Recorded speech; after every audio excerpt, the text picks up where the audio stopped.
Now we move on to gifting our own good deed. Number 6 now, sadaqah on behalf of the deceased. Aisha narrates, a man came to the Prophet ﷺ and said, my mother passed away suddenly, and I feel if she had lived, she would have given some charity. Will she get the ajr if I give sadaqah on her behalf? And the Prophet said, yes. And the hadith is Sahih Bukhari. Sa'ad ibn Ubadah, his mother was an Ansariya lady. She embraced Islam and she died in the lifetime of the Prophet ﷺ. So Sa'ad came to the Prophet ﷺ and said, Ya Rasulullah, my mother passed away. And I wasn't here when she passed away. I was on a journey. If I give sadaqah on her behalf, will it benefit her? So the Prophet ﷺ said, yes. So Sa'ad said, I ask you to bear witness that I give my garden, al-mikhraf, as a charity in her name. 2 birds with 1 stone. Sadaqah jariyah for the deceased. And the Prophet ﷺ explicitly allowed it. It appears Sa'ad loved his mother so much, he wasn't even satisfied with this. Because we have another hadith in Sunan Abi Dawud, that Sa'ad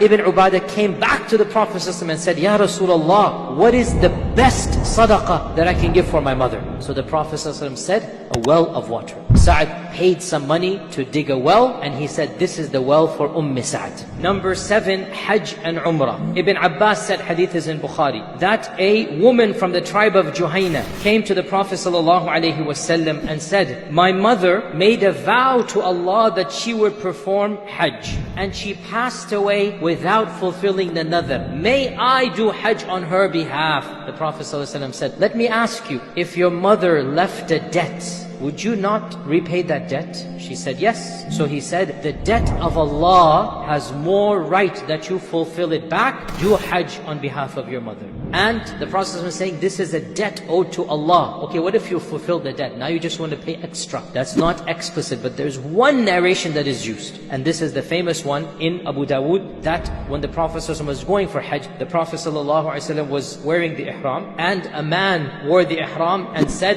Labbaika an Shubruma. Labbaik on behalf of Shubruma. The Prophet ﷺ said, who is Shubruma? The man said, he is a friend or a brother. The Prophet ﷺ asked this man, did you do Hajj on behalf of yourself first? He said, no. So now the Prophet ﷺ said, Hujja an nafsik, thumma hujja an Shubruma. Do Hajj on your own behalf and then go ahead and do Hajj on Shubruma. Category 9, fasting. Aisha narrated that the Prophet ﷺ said, whoever dies and he had some fast that he had to still do, then his wali should fast on his behalf. And Amr ibn al-As said, Ya Rasulullah, my father Al-As ibn Wa'il, before he died, he made a nadhr to Allah to sacrifice 100 camels. And my brother Hisham took half of that nadhr and the other half is on me. Do I have to do the other 50? Interestingly enough, Hisham and Amr both accepted Islam, and the father refused to the end and he did not accept Islam. And our Prophet ﷺ said, if only your father had accepted Tawheed,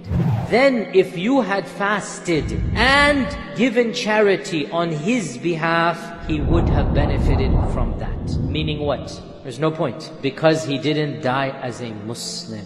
Now this hadith is quite explicit. Siyam is mentioned here. وَتَصَدَّقْتَ. And this is not obligatory per se, it's just he said, I want to give 100 camels. It would have benefited him. Now let's look at how our scholars of fiqh understood these ahadith. There is a spectrum of opinion when it comes to gifting the good deeds to the deceased and our madhahib. The Hanafi madhab from its beginning has said that any and all good deeds can be gifted to the deceased without any restrictions. In fact, most of them even said, why stop at deceased, give them to the living as well. Al-Kasani writes, it doesn't matter whether the one you gift a deed to is alive or dead, you may gift. And it doesn't matter whether you intend to gift before you do the deed, or you make up your mind after the deed has been done and you decide after it's been done, I'm going to give this deed to the dead. And the Hanafi madhab allows the gifting of any good deed, including salah. And of course, siyam and hajj Hajj and Umrah and Qira'at al-Quran, anything and everything can be gifted to anyone else. What did Imam Malik and Imam Shafi'i say? Imam Shafi'i said, other than fulfilling the wajib, such as the guy didn't fast or whatnot, and sadaqah and dua and istighfar, 4 things.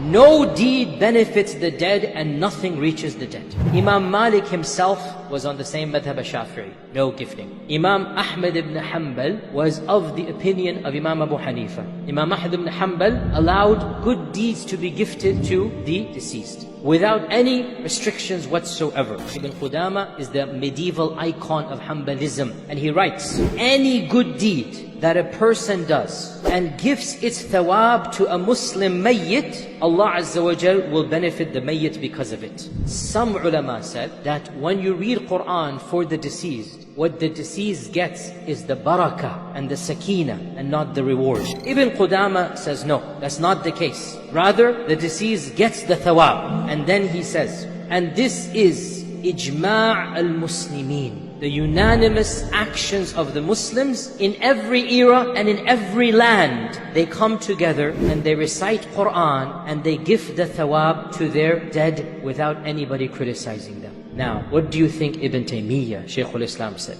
And he's from the Hanbali school. Ibn Taymiyyah and his student Ibn al-Qayyim, they are very, very explicit that all good deeds can be gifted to the deceased. Ibn Taymiyyah writes, it is confirmed that the Prophet ﷺ allowed giving charity for the deceased, and he allowed fasting for the deceased. And these evidences and others are used by Imam Ahmad and Abu Hanifa to allow gifting other deeds like the salah and the qira'at al-Quran to the deceased. However, Ibn Taymiyyah says, it should be known that it is not from the regular customs of the Sahaba and Tabi'un that every time they prayed, or every time they read Quran or fast or did Hajj, that they would gift their deeds to the deceased or even to their relatives. And indeed, the best method is to follow what the Salaf did. And Ibn al-Qayyim basically says that out of all of these texts, adding to one another, we can prove that the rewards of the good deeds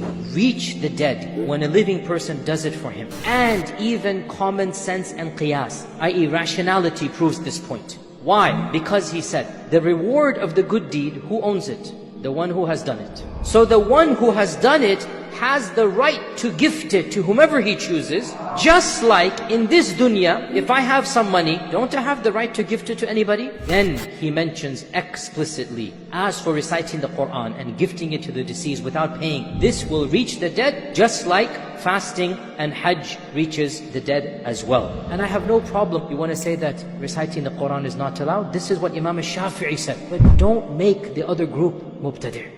Have your position, defend it, and then tolerate a position that goes back to the Tabi'un, Tabi'un. That was and still remains a majority of the Ummah to this day. I have to say, this is the mistake. The mistake is not in the position you want to hold. The mistake is in not allowing another position to have a legitimacy to it. Because this is where we get fractions, fighting, infighting. We have enough problems outside the Ummah to be worried about fighting over these issues inside the Ummah. Live and let live when it comes to these internal issues. And to finish off, we've talked about the issue of gifting, but do realize, when you gift your good deeds to the deceased, what you are doing is saying to Allah, oh Allah, I don't want this good deed anymore. Give it to somebody else. Do you go around giving all of your money to somebody else? No matter how much you love somebody, they'll take some of your money, but you keep some for yourself. And the more you love them, the more you give, but you also have rent to pay. You also have yourself to take care of. When you gift a good deed, you are saying, if this is the deed, oh Allah, I don't want it, give it to my mother. Now, no doubt, you should gift to your mother, your father, your deceased. Go ahead, whoever needs to be given, but you also need a healthy dosage for yourself on Qiyamah. Also, you hope that Allah will give you for your generosity.